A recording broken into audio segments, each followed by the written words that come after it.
오늘은 갈라디아서 강의 그 6번째 시간으로 갈라디아서 제5장을 같이 공부하겠습니다.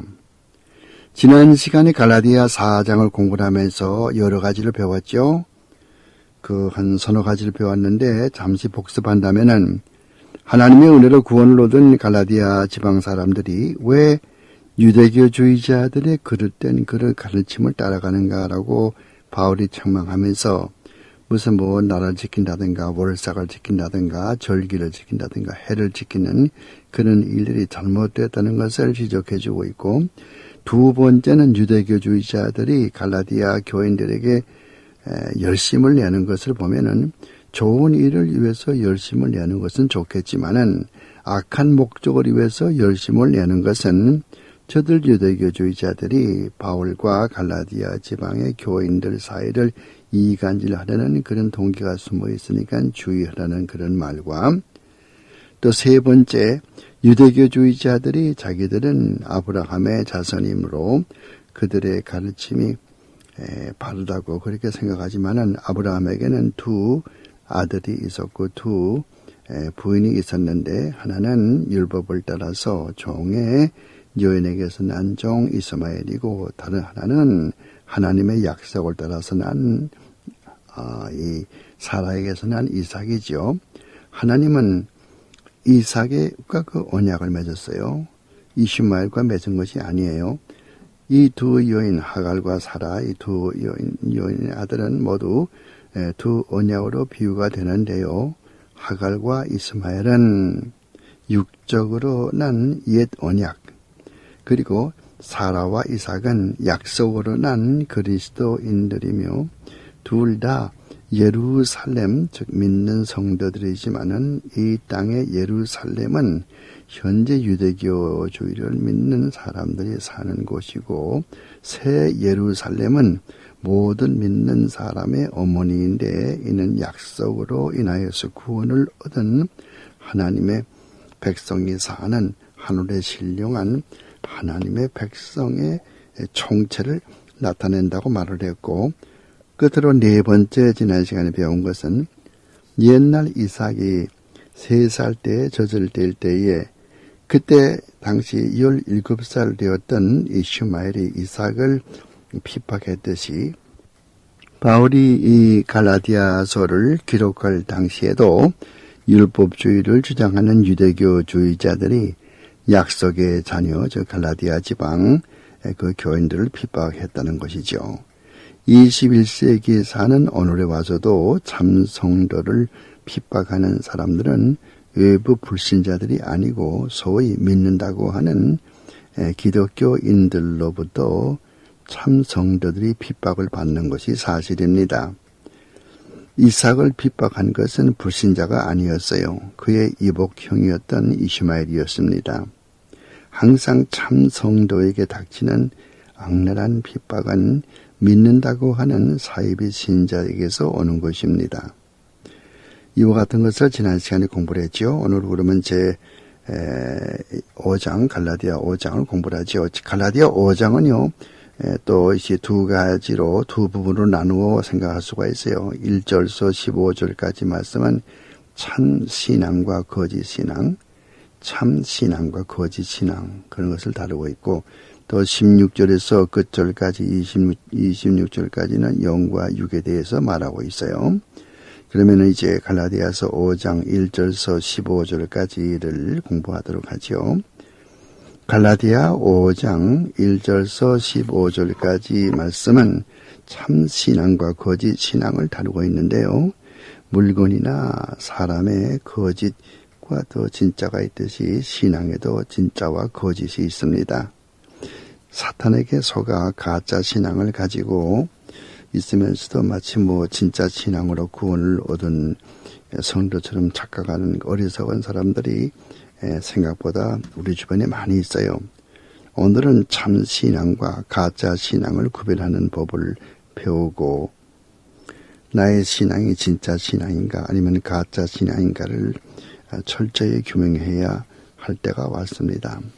왜냐하면은 이것은 내 구원 문제와 직접 연관되어 있기 때문이죠. 가장 심각한 문제가 아닐 수가 없어요. 그래서 거짓 신앙으로는 구원을 얻을 수가 없기 때문에 더 중요한 거죠. 물건이 가짜라면야 그것은 별 문제가 되질 않죠. 죽을 때 그 물건 다 필요 없이 버리고 가는 것이기 때문에 이 세상에 살 동안만 필요한 것이기 때문에 별 문제가 안 되지만은 신앙이라고 하는 것은 내가 영원히 사는가 또 영원의 지옥에서 고통을 당하는가 하는 가장 중요한 문제거든요. 그래서 가짜와 진짜 구별해야 되고 뭐든지 가짜는 따라가면 안 되죠. 그러면 진짜 신앙이란 무엇일까요? 무엇이 진짜 믿음입니까? 가장 쉽게 말하면 성경적인 신앙이죠. 그 신앙이라는 것도 사람에 따라서 신학자나 목사 여러 사람에 따라서 달리 성경 해석하기 때문에 많이 혼동이 옵니다. 그러나 성경을 여러 번 또 읽어서 그 성경 전체의 흐름을 알게 되면은 혼동되지 않죠. 성경은 학자가 아닌 보통 사람이라도 성경으로 비교하면서 연구하면은 다 알게 되어 있습니다. 난해한 무슨 철학 지식이 아니거든요. 그러므로 여러 가지 비성경적인 신학에 속지 말아야 되는데요. 속지 않으려면은 본인이 성경을 바로 연구해서 비진리와 진리를 구별할 수 있는 식견이 있어야 되는 겁니다. 그 식견은 무슨 신비주의적으로 계시를 받거나 책을 읽어서 되는 것이 아니고 성경을 성경으로 해석해서 얻어지는 그런 말씀의 무기와 탄약을 얻을 수가 있는 거죠. 우리 신앙생활은 영적인 전쟁인 것입니다. 그래서 성경 지식은 우리의 무기가 되는 것이고 또한 탄약이 되는 것입니다. 에베소서 6장 10절 말씀 이하에 보면은 그리스도인의 무장을 논하면서 바울은 말씀을 성령의 검이라고 나타내주고 있죠. 싸우면은 무기가 필요하고 또 그리스도인들의 무기는 바로 성경 말씀인 것입니다. 여호와의 증인이 집에 찾아와서 공격할 때에 여러분들은 이 성경 지식이 부족해서 가끔 즉 다시 말하면 무기가 없어서 가끔 얼마나 낭패를 당할 때가 있습니까? 생각해 보십시오. 사람과 사람 사이에는 말씀으로 교통하는 것입니다. 그래야 서로 관계가 유지가 되죠. 두 사람이 있는데 아무 말도 하지 아니하면은 그 관계가 수립이 되지 않습니다. 두 사람 사이의 관계가 성립되려면은 반드시 대화, 말이 있어야 되거든요. 하나님과 인간이 교통하는 것도 말씀을 통해서 이루어집니다. 하나님은 그의 말씀, 즉 성경을 통해서 우리 인간과 교통하시기를 원하십니다. 환상이나 계시를 받는 것이 아니라 항상 하나님의 말씀으로 인간과 하나님이 서로 교통하는 것이죠. 설교도 하나님의 말씀을 우리에게 전달하는 수단입니다.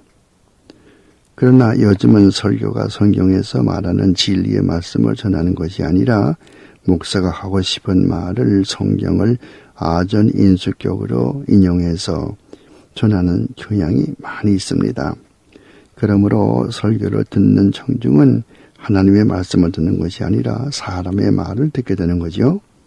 설교는 사람의 말을 전하는 웅변술이 아닙니다. 신령과 진정으로 드리는 예배에는 하나님의 말씀인 성경이 중심이고 그 말씀은 목사 개인의 생각이 아니라 하나님이 우리에게 주시는 그 말씀이어야 하기 때문에 설교에서 설교자의 생각이 조금이라도 들어가서는 안 되는 거죠. 설교자에게 그런 자유를 하나님이 주신 적이 없습니다. 설교자는 하나님의 말씀을 전하는 종이요 도구에 불과한 것입니다. 그 이상도 그 이하도 아닙니다. 목사의 위치는 말씀을 바로 전할 때에 사람들의 존경을 받게 되는 것이죠. 하나님의 말씀에 위배되는 목사나 하나님의 말씀에 위배되는 가장이나 하나님 말씀이 위배되는 대통령은 복종할 필요가 없고 공경할 필요도 없습니다. 모두 주 안에서 순종하고 주 안에서 공경하는 것입니다. 여기서 여러분들 주 안에서란 말을 잘 새겨볼 필요가 있습니다. 주 안에서란 말은 주님의 뜻 안에서 그 뜻이죠. 그러니까 주님의 뜻에 어긋나는 것은 우리가 할 필요도 없고 공경할 필요도 없고 존경할 필요도 없다는 말이죠. 참 신앙을 추구하려면 참 신앙이 무엇인지 알아야 됩니다. 바울은 갈라디아서를 통해서 그리스도인의 참 자유함이 율법에 있지 않고 그리스도에게 있다고 말하고 있습니다. 갈라디아서 전체를 통해서 바울이 강조하고 있는 점은 참 신앙은 구원이란 율법을 지켜서 되는 것도 아니고 또 무슨 선행이나 공로로 되어지는 것도 아니고 오로지 하나님의 은혜로 믿음을 통해서 그리스도 안에서 되어진다는 것을 강조하는 것입니다. 흔히 우리는 내가 아무 공로 세운 것이 없으니 어찌 구원을 얻겠는가라는 말을 많이 합니다. 바른 믿음이 아닙니다. 세상에 있는 다른 종교는 모두가 다 자기 자율적인 종교이지요. 내가 무엇을 해서 구원받는 것입니다. 그러나 기독교는 타율적인 종교입니다. 내가 무엇을 해서 구원받는 것이 아니라 하나님께서 찾아오셔서 나를 구원해 주시는 것이죠. 불교에서는 스스로 수도해서 깨달음에 도달한다고 가르치면서 팔정도나 또 사성체, 삼법인 그리고 12인연을 가르치지만은 그래서 마지막에 무에 도달한다고 가르치지만은 이것은 모두 무신론적인 철학 사상에 불과한 것이지 결코 유신론인 그리스도교와 비교할 수가 없습니다. 그러나 기독교는 내 힘으로는 구원을 얻지 못하고 사람은 모두 죄로 죽은 상태에 있기 때문에 에베소서 2장 1절에 말하는 대로 하나님이 믿음을 선물로 주셔서 일깨워 주어 구원해 주셔야 영생을 얻는 것입니다. 갈라디아 사람들은 바울에게 바로 배워서 참 신앙을 터득했는데도 불구하고 방심하는 동안에 거짓 선지자들, 즉 여기에서는 유대교주의자들이죠. 유대교주의자들은 유대교의 전통을 가르치는 사람들이죠. 또 그렇게 믿고 행하는 사람들이죠. 유대교주의자들에게 속아 넘어가서 다시 행위로 구원을 얻고자 안식일도 토요일에 지킨다든가 먹는 것도 굽이 갈라지지 않는 것은 안 먹는다든가 비늘이 없는 생선도 안 먹고 월삭을 지키고 절기를 지키고 할례를 받고 이거 유대인들이 하는 그런 일을 다 답습하는 것이 문제가 된 것이죠. 이런 거 해서 구원받는 게 아니거든요. 이런 건 모두가 다 행동 아닙니까? 세례도 마찬가지예요. 세례 받아야 구원받는다. 아니죠. 세례 받아야 구원받는 게 아니에요. 구원받은 사람이 속사람이 중생한 표로 세례 주는 것이지 세례 받는다고 구원되는 것이 아닙니다. 이 모든 것이 잘못된 것이죠. 그러나 이 모든 것은 여기 우리 골로새서 2장이죠.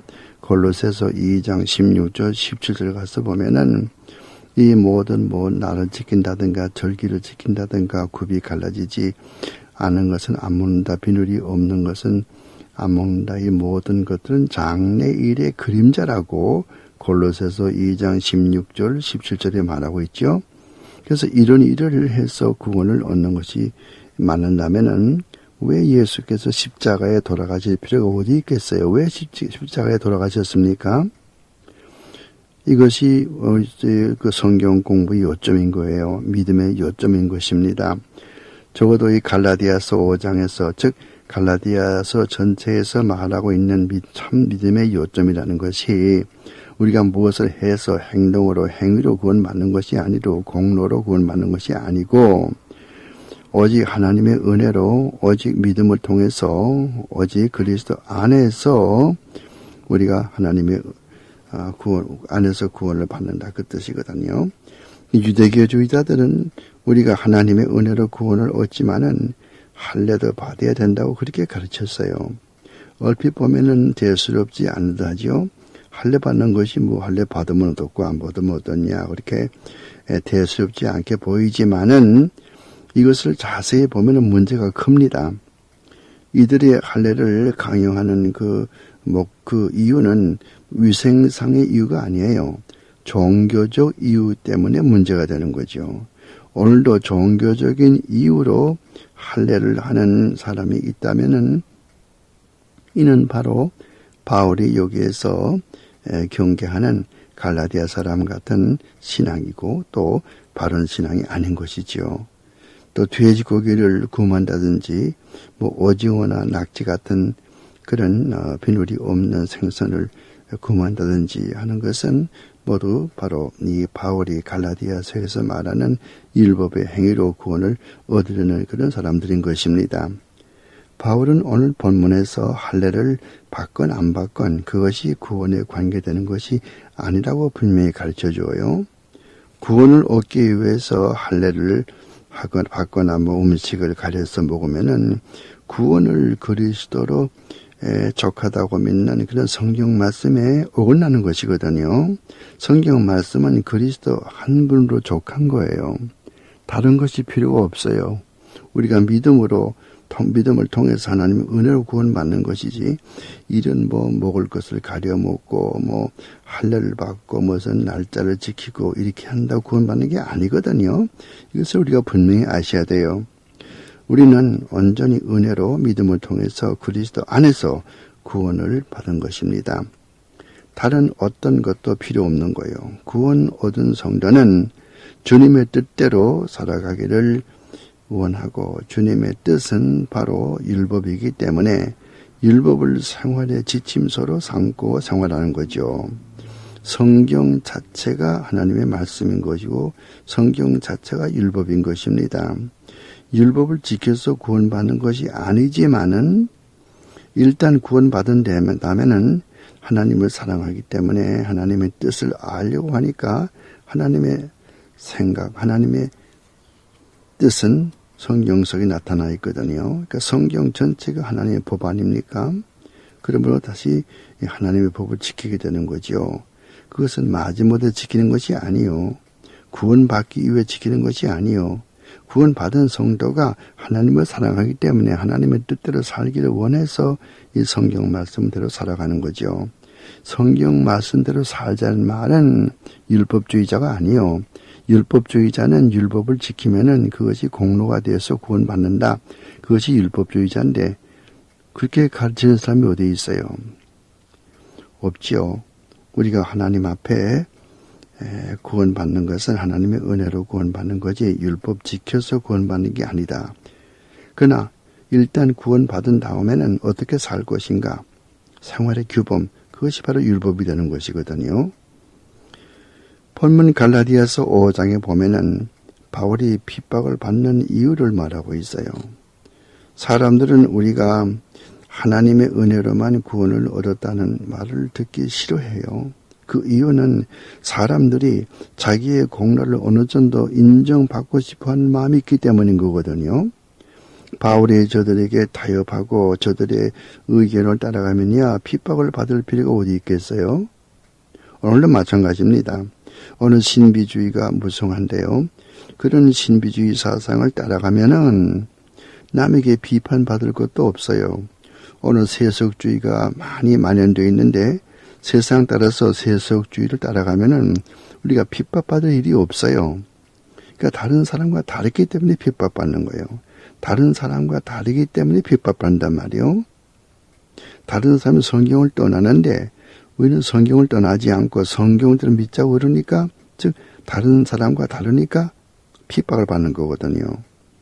다른 사람들로부터 소외될 이유도 아무것도 없을 것이지만은 하나님의 뜻대로 살다 보니까 남에게 소외감을 당하고 남에게 핍박을 받고 남에게 고통을 당하는 거죠.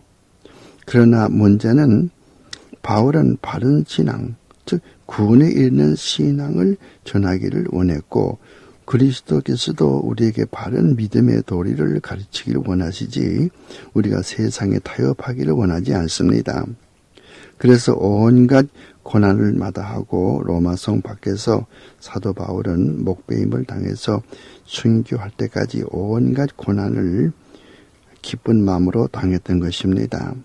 오늘도 마찬가지로 진리의 복음, 참 성경적인 교리를 가르치면 모두 듣기 싫어합니다. 귓맛 좋은 말만 듣기 좋아합니다.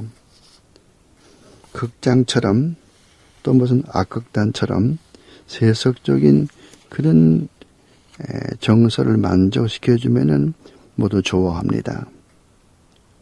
바울의 말은 이런 것이 바른 신앙이 아니고 갈라디아서에서 웅변으로 우리에게 가르쳐주는 것은 성경 말씀에 입각한 신앙 그것만이 참으로 신앙이라는 것이죠. 갈라디아 5장 13절에서 15절까지 말씀에서는 갈라디아서 5장 1절에서와 마찬가지로 자유함을 강조해 주고 있어요. 무슨 자유입니까? 진리가 우리를 자유롭게 해주지요. 요한복음 8장 32절에서 말하듯이 진리는 바로 그리스도이십니다. 요한복음 14장 8절 말씀 보면 나는 길이요 진리요 생명이니 라고 말씀하셨죠. 그리스도가 바로 진리인 것입니다. 그리스도만이 우리를 자유케 하십니다. 여기서는 죄의 형벌에서 자유를 얻었다는 그런 의미보다는 율법을 다 지키지 못해서 고민하는 양심의 자유에서 해방되었다는 말로 해석됩니다. 성도는 모두 하나님으로부터 부름을 받아 자유를 얻었습니다. 율법의 노예에서 자유를 얻었다는 말이죠. 율법을 지켜서 구원을 얻는 길에서 우리를 자유케 하여 이제는 오로지 그리스도 안에서 믿음을 통해서 하나님의 은혜로 값없이 구원을 얻게 되는 것입니다. 이것이 바울이 여기 갈라디아서 전체에서 말하는 자유라는 말의 개념입니다. 이것이 또한 갈라디아서 2장 20절의 개념이기도 합니다. 바울이 문자 그대로 십자가에 죽었다는 말이 아닙니다.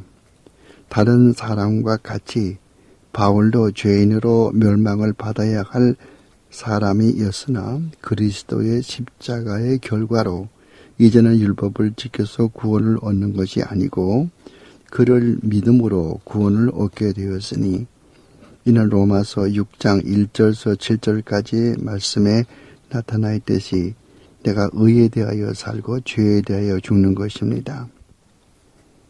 우리는 그리스도를 향하여서는 자유하지만은 우리의 이웃을 향해서는 종으로 살아가는 즉 섬기는 자들이라는 것을 잊지 말아야 됩니다. 그래서 갈라디아서 6장 1절 말씀에서는 서로 짐을 나누어지라고 명령하는 것입니다. 우리는 형제를 지키는 자들입니다. 내가 아우를 지키는 자입니까? 라고 하나님에게 대항했던 가인의 변명은 비성경적입니다. 창세기 4장 9절에 그런 말을 했죠. 하나님께서 가인에게 물었습니다. 물론 이제 가인이 자기 동생 아벨을 죽인 다음이죠. 가인이 숨었죠. 하나님께서 가인에게 물었습니다. 네 아우가 어디 있느냐 이렇게 물었죠. 하나님이 몰라서 물어본 것이 아닙니다. 가인으로 하여금 양심의 찔림을 받도록 그렇게 물었지만은 가인의 대답은 뻔뻔했습니다. 내가 아우를 지키는 자이니까 이렇게 말을 했죠. 이것은 잘못된 비성경적인 그런 대답인 것입니다. 우리는 모두가 다 형제를 지키는 자들입니다. 형제들이 실족하지 않도록 다 도와주고 또 안내해 줄 그런 책임이 우리에게 있습니다. 그러므로 갈라디아서 5장 1절에서 15절까지에서 말하는 거짓 신앙이라는 것은 천주교에서 말하는 것처럼 우리가 하나님의 은혜로 구원을 얻는 것이 사실이지만은 사람이 어느 정도의 공로를 세워야 한다고 가르치듯이 사람이 어느 율법의 행위를 지켜서 그 결과로 구원을 얻는다는 생각이고 또 바른 믿음이라고 하는 것은 그리스도께서 우리가 다 못 지키는 율법을 우리 대신 완전하게 지켜주셨으니까 우리는 오직 그리스도 안에서 오직 믿음을 통해서 그리고 오직 은혜로 구원을 얻는다는 믿음이죠. 이것이 성경에서 가르치는 구원관이고 또한 참된 바른 믿음인 것입니다. 그러면 그 다음에 두 번째로 갈라디아서 5장 16절에서 끝절까지 말씀을 공부를 하죠. 이 끝절까지 그 말씀 가운데는 영과 육에 관해서 말하고 있습니다. 갈라디아서 5장 16절 이하에 보면은 영과 육에 대해서 쭉 계속해서 끝절까지 말하고 있어요. 인간은 영과 육으로 되어 있습니다. 이를 신학적으로 이분법이라고 말합니다. 영어로는 다이코토미라고 그래요. 다이코토미, D-I-C-H-O-T-O-M-Y, 다이코토미라고 그래요. 그러나 어떤 학자들은 또 인간이 신혼신으로 되어 있다고 그렇게 주장하는 사람들도 있어요. 신혼신 이렇게 세 가지로 분류하는 사람을 삼분법이라고 그래요. 그래서 영어로 트라이코토미라고 그래요. T-R-I-C-H-O-T-O-M-Y 트라이코토미라고 말을 합니다. 이 트라이코토미는 주로 이 지방교회 워치만 리가 만들었고 워치만 리가 죽은 다음에 지금 애나하임에 있는 위트니스 리, 중국 사람이죠. 위트니스 리, 그분이 이끌고 있는 지방교회라고 하는, 지방교회라는 것이 하나의 교단의 이름입니다. 장로교, 침례교 하듯이 지방교회, 그런 교단이 있어요. 지방교회는 왜 지방교회라고 하면은, 교회를 세울 때 그 지방의 이름을 따서, 이렇게 이름을 짓자고요. 필라델피아 교회니, 서머나 교회니, 사대 교회니, 그렇게 그 지명을 따 짓지 않습니까? 그래서 한 도시에 한 지명을 따서 교회를 짓는다. 그런 의미에서 지방교회라고 말하는데, 그 지방교회에서의 인간의 그 생성된 그런 엘리멘트, 그런 요소를 삼분법으로 생각을 해서 신혼신 그렇게 가르치지요. 그런데 이들은 데살로니가 전서 5장 23절 말씀 보면은 영과 혼과 몸을 말하고 있어요. 그래서 여기서 따가지고서 신혼신. 그래서 이 사람들은 이렇게 그 삼분서를 주장합니다만은, 그러나 바울의 신학도 성경 전체에 흐르고 있는 그런 사상은 인간이 하나님께서 흙으로 인간을 만드시고 그 생기를 그 코에 불어 넣으셔서 사람이 되었다고 창세기 2장 7절에 말하지 않습니까? 그러므로 또 바울도 마찬가지로 바울의 13개의 편지 가운데서도 영과 육을 늘 둘로 나누어서 이렇게 말하고 있죠. 바울의 13개의 편지를 신약 성경에 기록했는데 그 보면은 항상 영과 육 그렇게 대조해서 설명해 주고 있거든요. 히브리서가 바울이 쓴 것이 아니다. 히브리서는 바울이 쓴 것이 아니다. 이렇게 주장하는 그 한 가지 이유 가운데도 히브리서에 보면은 영과 육 그런 개념이 없거든요. 그러므로 많은 학자들이 히브리서는 다른 사람이 썼지 바울이 쓴 것이 아니다. 그렇게 주장하는 것이 이유가 바로 거기에 있습니다. 어쨌든 간에 인간은 영과 육으로 되어 있다고 하는 거. 그래서 영, 수케, 그리고 또 이 몸, 소마, 이 둘로 되어 있다는 것을 이렇게 말씀을 드립니다. 여기에서 이 이분법. 그래서 성경적인 또는 개혁주의적인 이런 이 인간의 구성 요소는 항상 영과 육으로 되어 있다. 그러니까 영은 보이지 않는 비물질이고 또 몸은 보이는 물질이다. 그래서 물질적인 요소와 비물질적인 요소 둘로 되어 있는 것이 인간이다. 이것이 개혁주의적인 생각이고 또 성경적인 그런 가르침인 것입니다. 여기서 테이블 뒤로 돌려놓으시기 바랍니다. 이 강의는 뒷면에 계속되겠습니다. 사람의 구성 요소가 물질인 육신과 또 비물질인 영혼 이 둘로 되어 있다. 그걸 말씀을 드렸어요. 먼저 시간에. 그래서 이 둘이 이제 그 둘이 영과 육에 대한 관계 이것을 갈라디아서 5장 16절에서 끝절까지는 이 영과 육의 대결 서로 싸우는 것 이것을 이제 쭉 기록하고 있는데 우리가 잘 알아둘 필요가 있어요. 신학적으로 또 교리적으로 중요한 말입니다. 근데 우리가 그럴 때 몸이라고 하는 거 body, 이거는 이 두 가지 단어가 있어요. 헬라 말에서 소마라는 단어가 있고 또 사륵스. 그 사륵스 그러면은 몸은 몸인데 죄의 근성이 들어있는 몸을 말할 때, 그러니까 죄의 몸을 말할 때, 즉 죄의 성을 가지고 있는 몸을 말할 때에 사륵스란 말을 쓰고, 예를 들거든 요한복음에 그런 말이 있죠. 영은 유익하나 또 육신은 무익하다, 그런 말이 있지 않습니까? 그것에서 거기에 나오는 그 말은 무슨 말일 것 같아요? 그거는 분명히 이 죄의 성을 가지고 있는 그런 뜻을 말하는 것이죠. 그래서 몸 그럴 때 우리가 헬라어 아시는 분들은 헬라어 성경 볼 때는 소마를 썼느냐 사르스 썼느냐, 소마이면은 죄와 관계없이 영혼에 반대해서 육신, 그런 뜻이고, 사륵스란 말을 썼으면은 이것은 죄의 뜻을 포함하는 죄를 짓는 몸이라고 하는 것을 나타내주기 위해서 사륵스 이렇게 쓰는 것이다. 그렇게 이렇게 말해야 되거든요. 우리가 육신에 속한 사람이 있죠. 고린도전서에 보면은 영에 속한 사람이 있고 육신에 속한 사람이 있어요. 영어로 말하면은 spiritual Christian, 혹은 또 이 육에 속한 사람은 carnal Christian 이렇게 말을 하는데, carnal Christian, 카르나라는 말, 카나이라는 말은 라틴 말의 까르네, 이것에서 나온 말이거든요. 까르네라는 말은 육신 혹은 또 고기 이 뜻이거든요. 고기 덩어리 혹은 또 육신 이 뜻이거든요. 까르네. 여기서 라틴 말의 carnal, 또 영어의 carnal Christian 이렇게 되어버렸는데, carnal Christian, 육신적인 기독교인, 육에 속한 사람, 이게 무슨 뜻이겠습니까?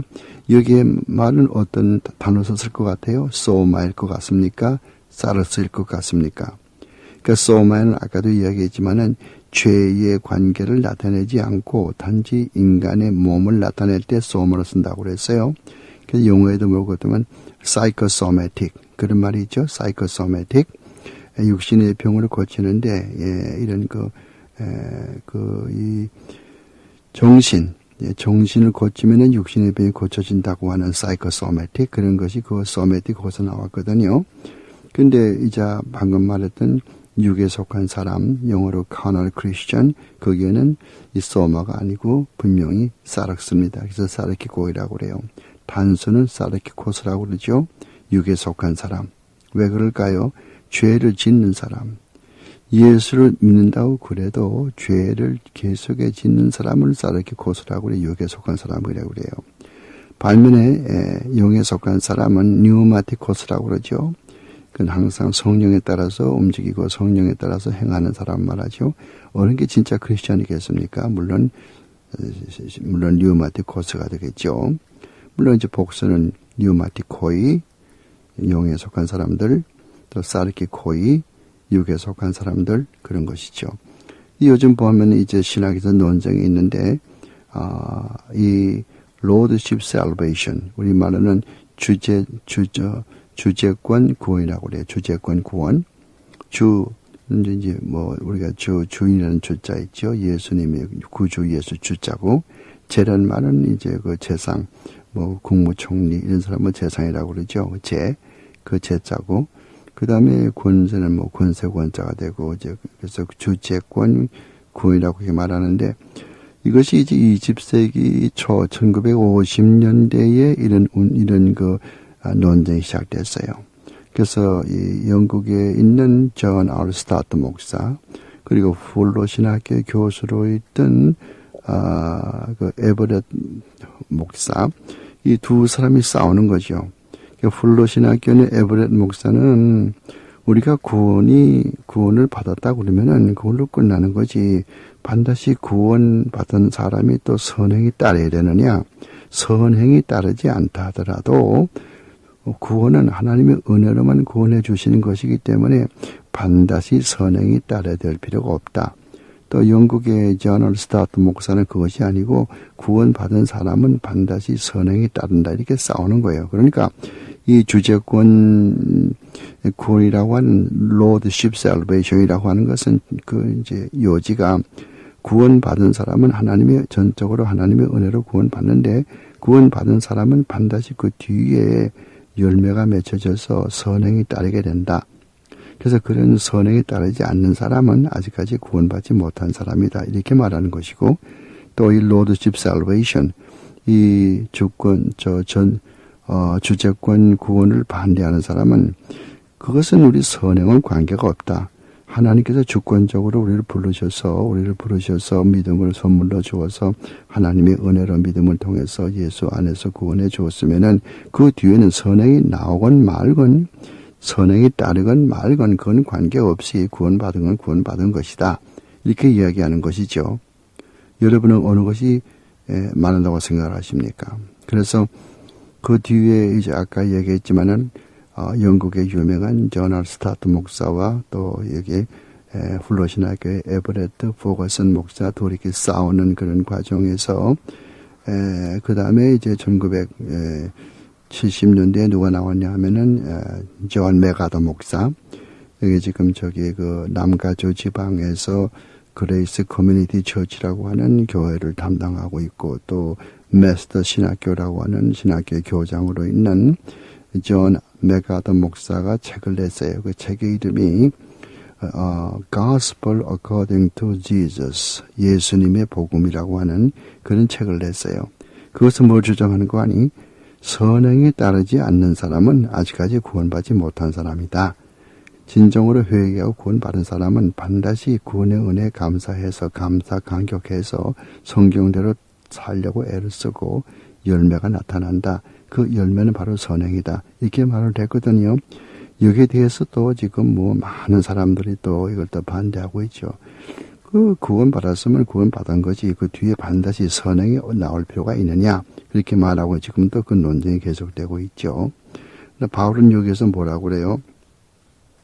하나님이 은혜로 우리가 구원을 받았으면은 그 육신과 영혼의 싸움이 항상 계속되는데 우리 영적인 힘이 육적인 힘을 이겨야 된다. 그러니까 영의 생각과 육신의 생각이 항상 대결하고 항상 충돌하게 되는데 물론 이제 로마서 7장도 그런 말이 있죠. 로마서 7장에서 사도 바울이 뭐라고 그래요? 내가 속사람으로는 하나님의 법을 즐거워하지만은 또 내 지체 속에 또 하나의 법이 있어서 나를 원치 아니하는 곳으로 끌고 간다고 그랬거든요. 그러면서 뭐라고 그래요? 내가 원하는 선은 행치 못하고 내가 원하지 않는 악은 행한다고 그랬거든요. 그러면서 그때 가서 뭐라고 그래요? 오라 권고한 사람이로구나. 누가 나를 이 사망의 몸에서 구원하랴. 이래서 로마서 7장이 끝나거든. 그러니까 로마서 7장은 벌써 회심해가지고 하나님 성령의 감동을 받아가지고 성경을 기록할 정도의 사도 바울이 가지고 있는 영과 육의 그런 갈등, 그걸 나타내준 거거든요. 그건 바울만이 아니고 예수 믿는 사람도 이런 영의 생각과 육의 생각이 항상 내 속에 충돌하는 거예요. 우리가 예수 믿을 때 영혼을 이미 구원받았어요. 영혼은 구원받았기 때문에 영혼이 부활했기 때문에 영은 죄를 안 지려고 애를 써요. 근데 육신은 아직 부활하지 못했어요. 영은 부활했지만은 육신이 아직 부활하지 못했단 말이에요. 그 영은 언제 부활합니까? 예수님이 다시 오실 때 부활하는 거죠. 그 전에 죽어 있으면은 다시 무덤에서 나와서 부활해 가지고서 영과 결합해 가지고서 영원한 몸으로 사는 것이고, 주님 다시 오실 때까지 우리가 죽지 않고 이 땅에 있으면은 죽음을 맛보지 않고 하나님 앞에 호련히 변해 가지고서 영원한 몸이 되는 것이고, 어쨌든 간에 우리 몸은 아직까지는 부활하지 못했단 말이에요. 나중에 부활하는 것이지. 그러니까 부활하지 못한 이 육신은 자꾸 죄를 지려고 애를 쓰는 거예요. 그 부활한 영혼은 죄를 안 지려고 애를 쓰고, 이와 같은 이런 싸움이 항상 우리 속에서 계속하는 거죠. 어떤 일을 볼 때 우리가 이것을 해야 된다. 성경적인 일이죠. 성경적인 그런 일을 우리가 해야 된다. 그건 영의 생각이에요. 근데 육신의 생각은 그걸 하면 고달프고 괴로우니까 하지 말자. 좀 쉬자. 이렇게 싸우지 않습니까? 날씨가 좋은 날에 골프 치러 나가자. 그건 육의 생각이죠. 그런데 영의 생각은 그것이 아니고 그 주일 날은 날씨가 좋지만 골프를 치러 나가면 안 되고 예배에 참석해야 된다고 영의 생각이고 그러니까 항상 싸우는 거 아니겠어요? 그러므로 사도 바울이 여기 지금 갈라디아서 5장 16절에서 끝절까지 이야기하는 것은 영과 육의 대조 싸우는 이것을 이야기해 주는 거라고 말이죠. 그래서 우리 인간은 하나님의 이런 형상으로 지음받았어요. 하나님의 형상으로 지음받았다는 말은 하나님의 거룩한 것과 의와 진리, 거룩하심과 의와 진리 이 세 가지로 우리가 지음을 받았다. 그런 하나님의 속성을 받아가지고 지음을 받았다 그 말이거든요. 그것이 이제 창세기에 나오는 그런 말씀이고 또 하나님께서 입김을 불어넣어서 흙으로 사람을 지으시고 입김을 불어넣어서 생명이 되었거든요. 우리 창세기 2장 7절에 말씀 나오는 것처럼 그러니까 인간은 육신과 영혼으로 육신은 이것은 흙덩어리죠. 그리고 영혼은 하나님의 입김이죠. 둘로 되어 있단 말이에요. 그리고 그 인간은 하나님을 아는 지식이죠. 그 다음에 또 의로움과 거룩하심 이것으로 지음받았고 근데 물론 이제 이런 하나님의 형상이 깨졌기 때문에 그 흔적은 남아있지만 지금은 우리가 내 스스로 힘으로 하나님을 찾아가지 못하지요. 왜? 하나님의 형상이 깨졌기 때문에.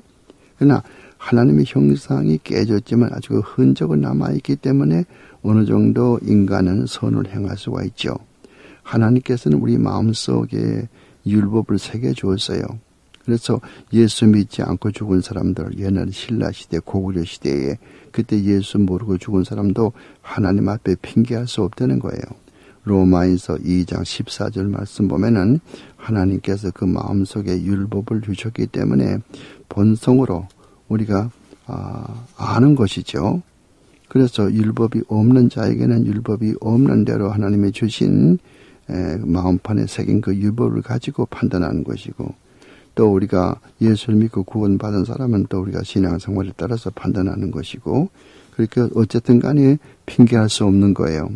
이와 같은 사상은 로마인서 1장 20절, 로마인서 1장 20절에도 그런 말이 있고 또 로마서 2장 14절에도 그런 말이 있고 반드시 우리가 하나님의 심판은 피할 수가 없다고 하는 것이죠. 그러므로 많은 사람들이 예수님 다시 오실 때 나는 예수를 몰랐다 그렇게 할 수 없다는 거예요. 마음판에 벌써 하나님의 법이 다 새겨져 있거든요.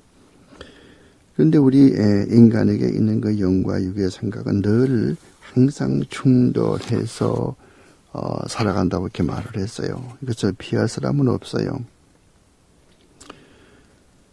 하나님의 그 은혜로 믿음을 통해서 그리스도 안에서 구원을 받은 성도의 경우를 보면은 많은 사람들이 생각하기 쉬운 것은 우리가 구원을 얻었으니까 무슨 빛 가운데서 행하는 그 천국의 시민권자가 되었으니까 이제 죄와는 상관이 없고 완전한 성도가 되었으니까 이제는 기도할 필요도 없고 이제는 마음대로 살면 된다 그렇게 생각하는 사람이 있어요. 내가 구원을 받았으니까 하나님의 은혜로 구원받았으니까 또 한 번 구원받으면은 또 구원을 잃지 않으니까 이제는 구원받았으니까 마음대로 살자 마음대로 죄 짓고 살자 이건 잘못된 것이거든요. 잘못된 거예요. 이건 아까 얘기했지만 그 Lordship Salvation 주재권 구원 그것을 반대하는 사람들이 인식을 많이 하죠. 이와 같은 사상을 우리가 구원받았으니까 이제는 아무렇게나 살자 이렇게 생각하는 사람을 영어로 antinomia라고 그래요. antinomia라는 말은 우리말로는 도덕 폐기론자라고 그래요. 이것은 가장 비성경적인 사고방식이죠. 요한 1서 3장 9절 말씀 보면은 하나님께로 난 자마다 죄를 상습적으로 짓지 아니하나니 그런 말씀이 있어요. 물론 우리말 성경에는 그렇게 되어 있지 않고 하나님께로 난 자마다 죄를 짓지 아니하나니 이렇게 되어 있지만은 원문을 분석해 보면은 그것이 현재 동사로 쓰여 있기 때문에 그래서 파스 오케게네메너스 에크투테우 하마로티안 우포이에이 그 포이에이라는 말이 포이에오 동사의 직설법 3인칭 단수이기 때문에 상습적으로 계속해서 죄를 짓는 걸 이야기하죠. 그러니까 하나님께로 난 자는 상습적으로 죄를 우란 말은 나시니까 내버그 뜻이니까 상습적으로 죄를 짓지 아니한다. 그러니까 예수 믿는 사람과 안 믿는 사람의 차이는 둘 다 죄를 짓지만은 안 믿는 사람은 죄를 상습적으로 짓고 죄에 대한 아픔이 없고 믿는 사람은 죄를 안 지려고 애를 쓰고 그렇게 하지만은 우리 육신을 쓰고 있는 까닭에 육신을 가지고 있는 까닭에 가끔 실수해서 죄를 짓는 거지요. 그러므로 우리 그 요한 1서 1장 8절 말씀 보면은 우리가 죄 없다 하면은 하나님을 거짓말하는 자로 만드는 것이라고 말했잖아요. 진리가 그 속에 없거든요. 죄를 짓는 거예요. 또 전도서 8장 말씀 보더라도 천하에 죄를 짓지 아니하는 분은 없다고 그랬죠. 또 시편 14편 1절 말씀 보더라도 하나님께서 이 세상에 의인이 있는가 보니까 한 사람도 없다고 그랬죠. 로마서 3장 11절 말씀은 다 잘 알죠. 의인은 없나니 곧 한 사람도 없다. 로마서 3장 23절 가서 보면은 모두가 다 죄를 범하였음에 하나님의 영광에 이르지 못했다 그랬죠. 그러니까 모두가 다 죄인이죠. 죄 없는 건 아니에요. 예수 믿는 사람도 거듭난 다음에도 죄를 짓거든요. 죄를 짓는단 말이에요. 그러니까 이 땅에서는 죄를 안 질 수가 없는 거예요. 모든 사람은 다 죄를 짓는 거예요. 그런데 이 세상에 살아가는 동안에는 성화가 있어요. 예수 믿고 난 다음에는 점점 우리의 신앙생활이 더 잘 돼가고 더 좋아지지 않습니까? 이 성화의 과정은 예수 믿고 나서 예수 믿을 때부터 시작해서 죽을 때까지 계속하는 것이죠. 성화는 한 번 하고 끝나는 게 아니에요. 우리 중생이라든가 또 하나님의 아들, 딸들로 양자가 되는 것이라든가 이런 것들은 대번에 되어지는 것이지만은 한 번으로 그러나 성화는 일평생을 두고 계속하는 하나의 과정이라고 하는 거. 여러분들이 구원이라는 걸 생각해 보자 말이에요. 구원. 이것은 세 가지 면이 있다고 내가 말씀드렸어요. 먼저 어느 TV인가 말씀을 드렸죠. 구원에는 세 가지 그런 국면이 있다는 거. 과거의 국면이 있고 현재 국면이 있고 미래 국면이 있고 과거의 국면에서 보면은 우리가 현재, 과거, 미래 모든 죄를 다 용서함 받고 하나님의 백성이 됐으니까 이제는 지금 죽어도 우리가 하나님 앞에 가거든요.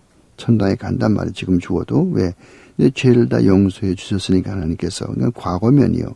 근데 문제는 현재면이요. 이 구원의 현재면을 보면은 아직까지 우리는 이 세상에 살고 있고 육신을 가지고 살고 있고 이 세상은 아직도 사탄이 이 세상을 우리에게 유혹을 하고 있고 그러니까 사탄의 유혹을 받으면서 내가 육신을 가지고 있기 때문에 육신의 욕망이 있어서 육신의 정욕과 싸워야 되고 이런 게 있잖아요.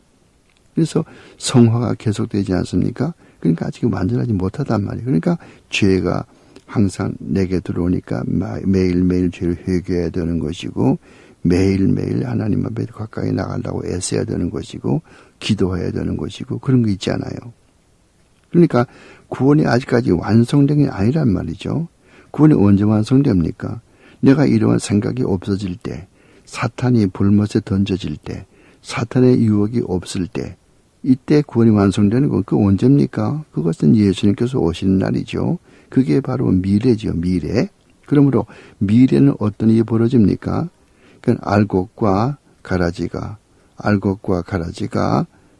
다 분리가 되어가지고서 가라지는 불에 던져지고 알곡은 천국 창고에 들어가고 즉 구원받은 성도는 하나님의 영원한 신천지에 들어가게 되는 것이고 구원받지 못한 사람은 영원한 불에 던져지는 것, 지옥에 던져지는 것이고 또 사탄도 불못에 던져지는 것이고 그러면 이제는 싸울 게 아무것도 없잖아요.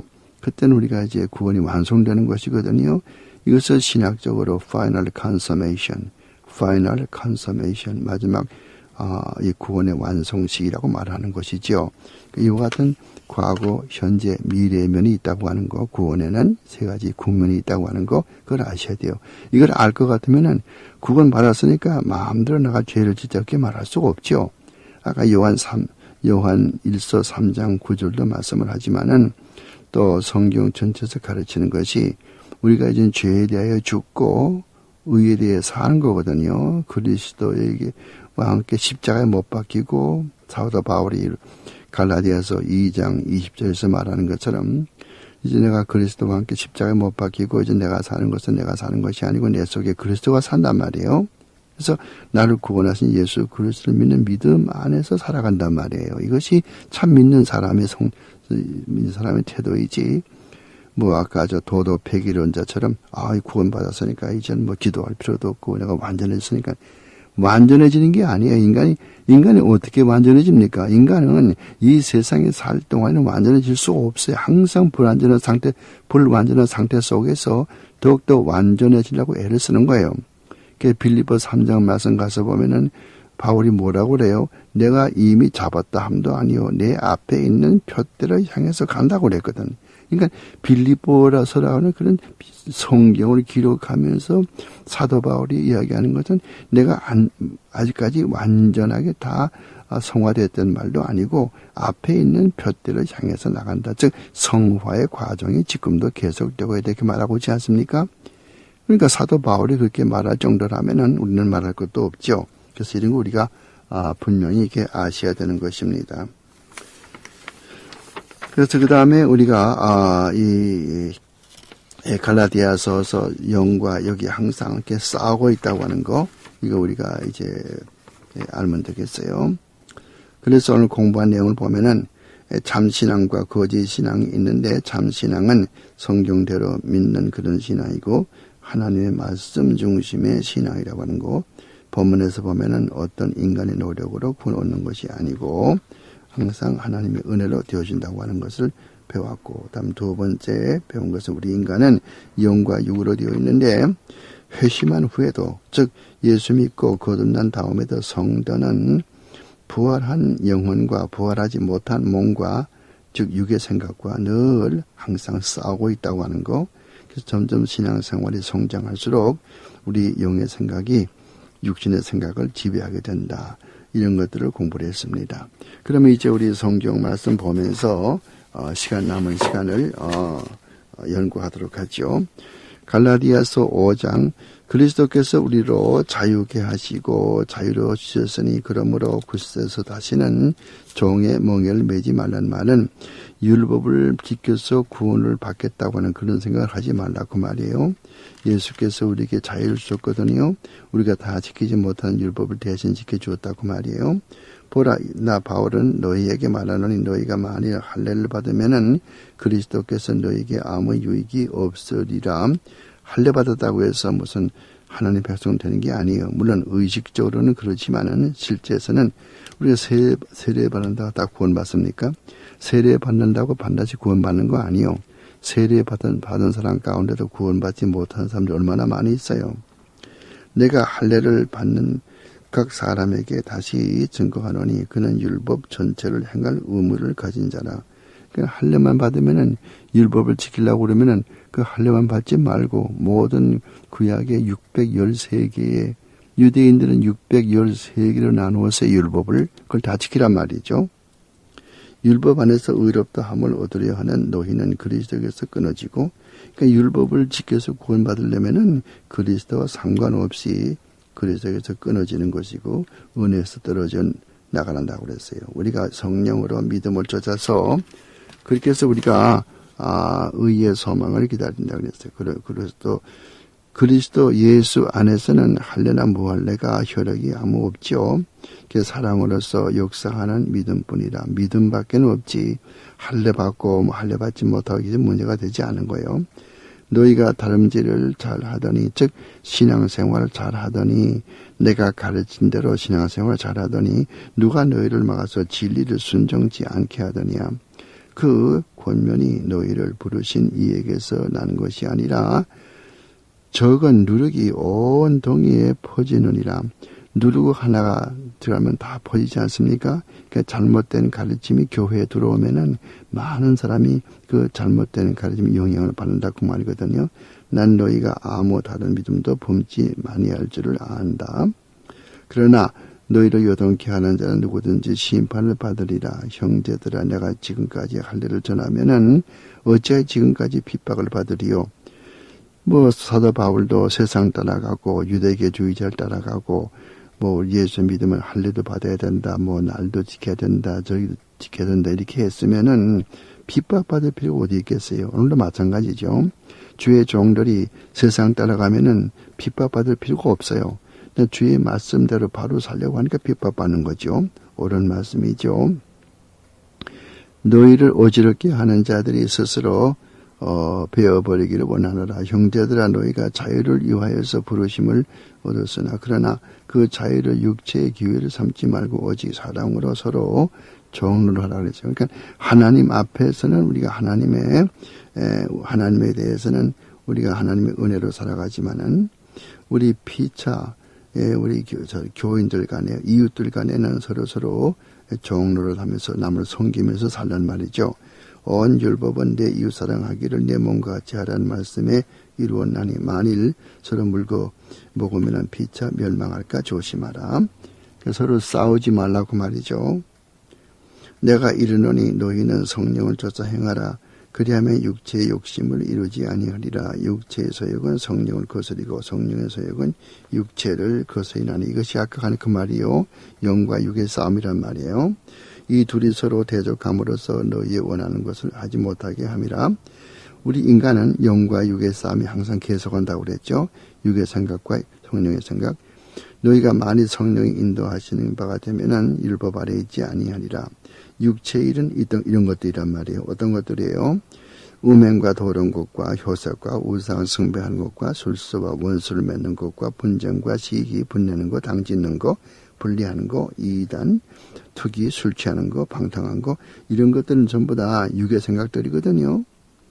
전에 너에게 경계한 것까지 경계하노니 이런 많은 자들은 하나님의 나라를 유혹으로 받지 못하는 거예요. 이것은 왜 그런 거니? 상습적으로 하는 거예요. 한 번 딱 하고 끝나는 것이 아니라 여기 갈라디아 5장 19절 이하에 나오는 육의 생각은 한 번 그렇게 한다는 말이 아니라 계속해서 상습적으로 이렇게 술 취한다든가 분낸다든가 당지는 것이라든가 방탕한다든가 이렇게 하는 사람은 하나님의 나라를 유혹으로 받지 못한다. 즉 구원을 얻지 못한다고 말이죠. 오직 성령의 열매는 다 잘 알다시피 사랑과 희락과 화평과 오래 참음과 자비와 양선과 충성과 언의와 절제니 다 알죠. 9가지. 이들은 그것을 금지할 법이 없나이다. 그러니까 성령으로 난 사람은 이 갈라디아서 5장 22절 23절에 나온 것 같이 이와 같이 9가지의 열매가 있는 거예요. 여기 보세요. 성령의 열매 가운데 방언한다든가 계시한다 그런 게 어디 있어요? 성령의 9가지 열매 가운데 그런 것이 없잖아요. 이 같은 것을 금지할 법이 없나이다. 그리스도 예수의 사람들은 육신과 함께 그 정과 욕심을 십자가에 못 박았다고 그랬죠. 이 말은 어디와 연관됩니까? 갈라디아서 2장 20절과 연관되죠. 내가 그리스도와 함께 십자가에 못 박혔으니 이제는 내가 사는 것이 아니라 내 속에 그리스도가 산다고 하는 사도 바울의 말이 여기에 24절 말씀과 꼭 맞아 들어가는 거예요. 그래서 그리스도 예수의 사람들은 육체와 함께 그 정과 욕심을 십자가에 못 박았다고 그랬어요. 그러니까 이제는 예수 그리스도를 위해 살 마음밖에 없는 거죠. 그러니까 하나님에 대해서 순종하면서 하나님의 은혜 가운데 살아가고 내 이웃에 대해서는 서로 짐을 나누어지면서 정으로 살아가고 만일 우리가 성령으로 살면은 25절에 만일 우리가 성령으로 살면은 또한 성령으로 행할지니 헛된 영광을 구하여 서로 격동하고 서로 투기하지 말지니라 그랬죠. 영의 생각을 가진 사람들은 성령으로 살아가는 거죠. 하나님의 사람은 항상 영의 생각에 지배를 받으며 육신의 정욕을 죽이며 살아가는 것입니다. 오늘 강의 여기서 마치겠습니다.